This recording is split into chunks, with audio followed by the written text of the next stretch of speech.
Welcome to my classes. तो कैसे हैं आप सब लोग? आई होप आप सब अच्छे होंगे। तो वीडियो स्टार्ट करने से पहले हम आपको बता दें, हमारा चैनल प्रोवाइड करवाने जा रहा है free of cost quality based education class 6 chapter wise math. तो आइए हम आज चैप्टर वाइज मैथ को आपको इंट्रोड्यूस करवाते हैं।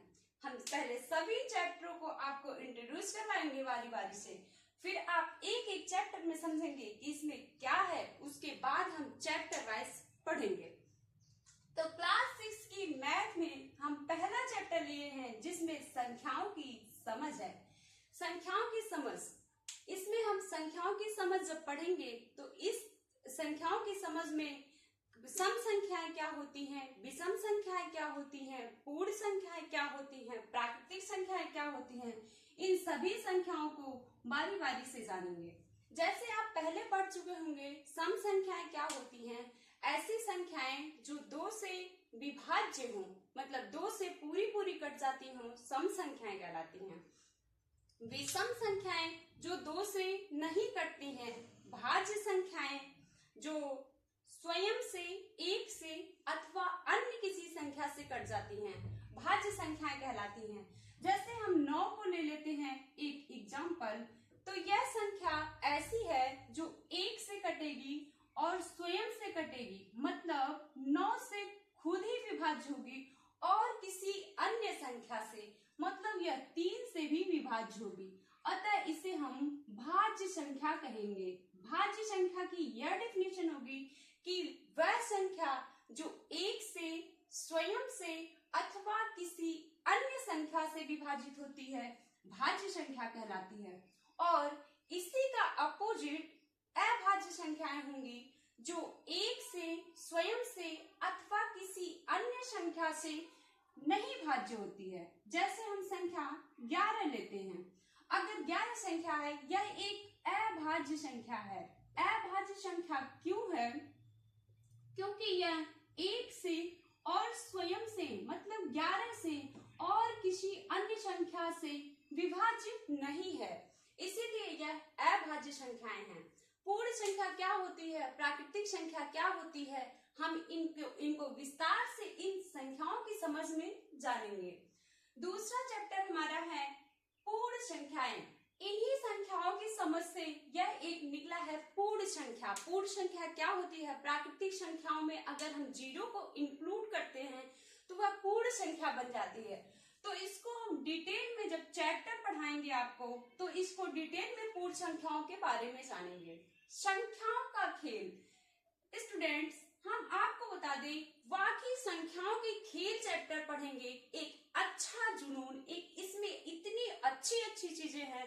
हम संख्याओं के खेल से पहली जैसी मैथ्स को पढ़ते हैं। बहुत ही इंटरेस्टिंग चैप्टर है।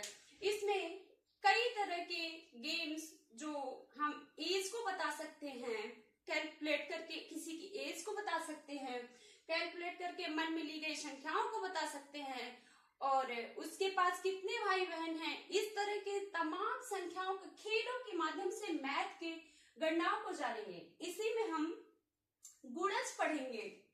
अगर हम इसके मैथ की बात करें तो गुणज क्या होता है इसी चैप्टर में पढ़ेंगे।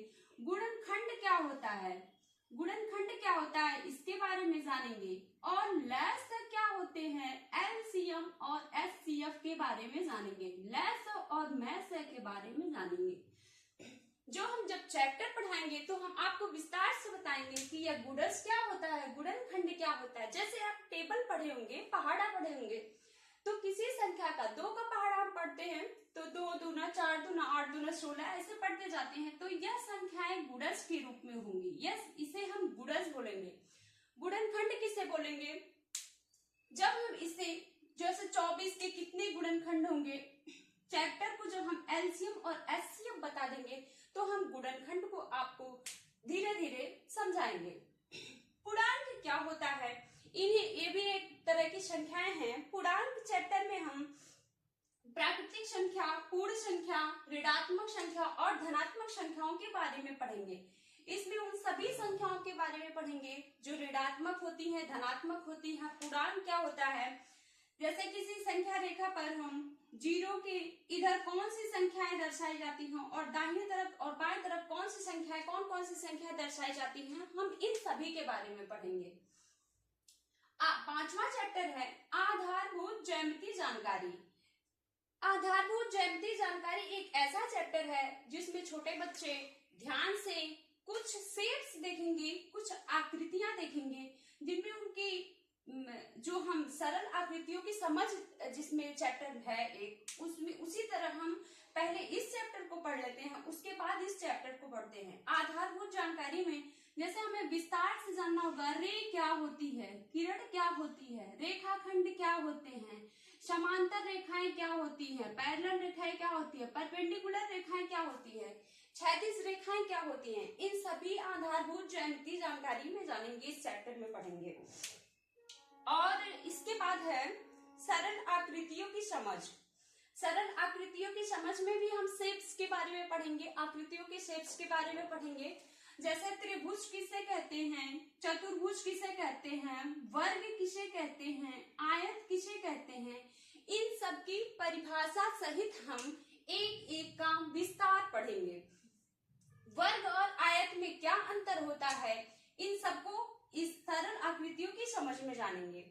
और इसमें कोणों के प्रकार को भी पढ़ेंगे। सरल आकृतियों की समझ में कोण कितने प्रकार के होते हैं, और मेन रूप से जो सरल आकृतियों की समझ में कोणों के प्रकार पढ़ेंगे। फिर कितनी अंश की कोण, जैसे 0 अंश से लेके 90 अंश तक के बीच का कौन सा कोण होगा, अंशों के आधार पर कोणों के प्रकार को पढ़ेंगे।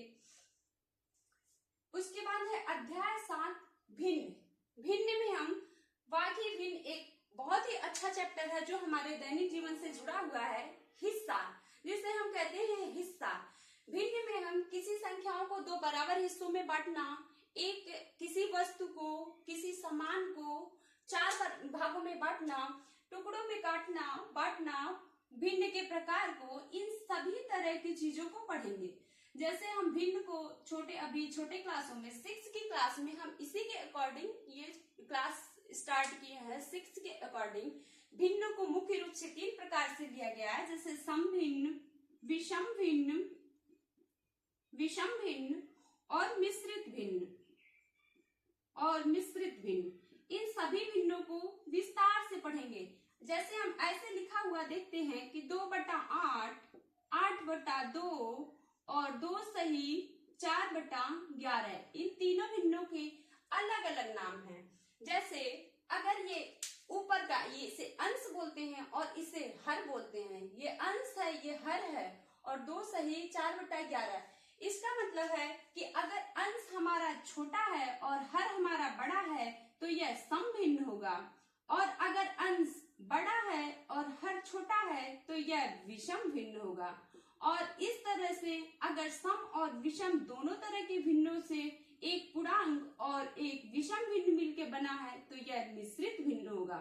जब हम पूरी चैप्टर को पढ़ेंगे तो इन सबको एक एक करके पढ़ेंगे। दशमलव, जैसा कि आप अध्याय 8 में दशमलव देख रहे हैं, दशमलव चैप्टर में हम सभी दशमलव में आने वाले, जैसे दशमलव के जोड़, दशमलव का घटाना, पैसों को रुपए में कन्वर्ट करना, रुपए को पैसे में कन्वर्ट करना, मीटर को किलोमीटर में कन्वर्ट करना, किलोमीटर को मीटर में, सेंटीमीटर को मीटर में, मीटर को सेंटीमीटर में, इन सभी पैमाने को अलग अलग तरह से कन्वर्ट करना पढ़ेंगे और दशमलव की समझ को विकसित करेंगे। जैसे अगर हम 1 मीटर, जैसे अगर बच्चे को 5 रुपए में कितने पैसे होंगे, इस तरह के, और 5 पैसे में कितने रुपए होंगे, इस तरह के क्वेश्चन हमारे जो बुक में दिए गए हैं, इन सभी को सॉल्व करेंगे। अध्याय 9 में है आंकड़ों का प्रयोग। आंकड़ों के प्रयोग चैप्टर में हम देखेंगे, इसमें आपको कुछ पैमाने दिए रहेंगे।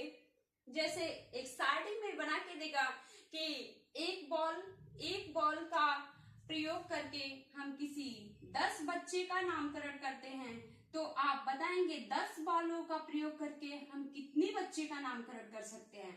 ऐसे ऐसे 10 बॉलों का प्रयोग करके कितने बच्चे का नामकरण कर सकते हैं। इसी में हम पढ़ेंगे आंकड़ों के प्रयोग में पढ़ेंगे, टैली चिन्ह पढ़ेंगे और भी बाकी बहुत सारीगत चीजें पढ़ेंगे। इसमें आंकड़ों के प्रयोग में सारीगत चीजें पढ़ेंगे। अनुपात और समानुपात में किन्हीं दो संख्याओं के बीच कौन कौन सा रेशियो है उनको पढ़ेंगे कि 5:4 इसका क्या मतलब होता है। भिन्नों में जैसे हम इसको लिख सकते हैं 5/4, मतलब किसी 4 हिस्से में 5 टुकड़े किए गए हों। इस तरह के अनुपात को पढ़ेंगे। और ऐकिक नियम, यह भी एक चैप्टर दिया हुआ है जो एक मैथ के हिसाब से, ऐकिक नियम के हिसाब से इसे भी हम अनुपात समानुपात के रूप में पढ़ेंगे। फिर अध्याय 12 में बीजगणित है जिसमें हम चर और अचर को पढ़ेंगे। चर क्या होता है, अचर क्या होता है, वेरिएबल नंबर और अनवेरिएबल नंबर क्या होते हैं। जैसे किसी संख्या को एक्स वाई के रूप में जो भी संख्याएं होंगी उनके बारे में जानेंगे। इसी में कुछ गुणनखंड के बारे में जानेंगे और इसका मान कैसे बदलता रहता है। a+b का होल स्क्वायर, a-b का होल स्क्वायर के रूप में जितने भी ये इस फॉर्म में आएंगे क्वेश्चन, उन सभी को हम बीजगणित में लेते हैं। इसको हम बीजगणित में पढ़ेंगे। और चैप्टर 13 है क्षेत्रमिति, परिमिति और क्षेत्रफल। मतलब किसी भी वर्ग का परिमाप, किसी का क्षेत्रफल ज्ञात करने के लिए किसी लंबाई, चौड़ाई, दूरी, इन सभी गणनाओं को क्षेत्रमिति में रखेंगे। और उसी तरह हम सममिति में सभी तरह के आकारों के बारे में जानकारी प्राप्त करेंगे। जैसे पतंग कैसी आकृति है, और हमारे दैनिक जीवन में जैसे भी पेन एक कैसी आकृति है, मैथ में बताएंगे। चेयर किन किन आकृतियों से मिलकर बना हुआ है, टेबल किन किन आकृतियों से मिलकर बना हुआ है, ये सारी चीजें हम सममिति में पढ़ लेंगे। और प्रयोगिक ज्यामिति जो अध्याय 15 है, इसमें हम कुछ ज्यामिति के बारे में पढ़ेंगे। इस तरह आप छोटे छोटे चीजों को, अभी तो हमें पूरे 15 चैप्टर दिए हुए हैं, इन चैप्टरों से हम हल्का फुल्का इंट्रोड्यूस हो चुके हैं। अभी हम ये बस केवल आपको अवेयर करवा रहे हैं कि इन चैप्टरों को हमें धीरे धीरे करके एक एक चैप्टर करके पढ़ना है। तो हम अध्याय 1 लेंगे और संख्याओं की समझ को कल इस क्लास को कंटिन्यू करेंगे। अध्याय 1 संख्याओं की समझ को पढ़ाएंगे और आप इस क्लास में अगर कंटिन्यू बने रहेंगे तो वाकई में आपको अच्छा लाभ मिलेगा। हम बहुत ही आराम से इसको स्थिरता के साथ एक एक संख्या को लिखवाएंगे और आपको एक नोट्स तैयार करना होगा हमारे साथ में। और इसी के साथ आज की क्लास को हम समाप्त करते हैं।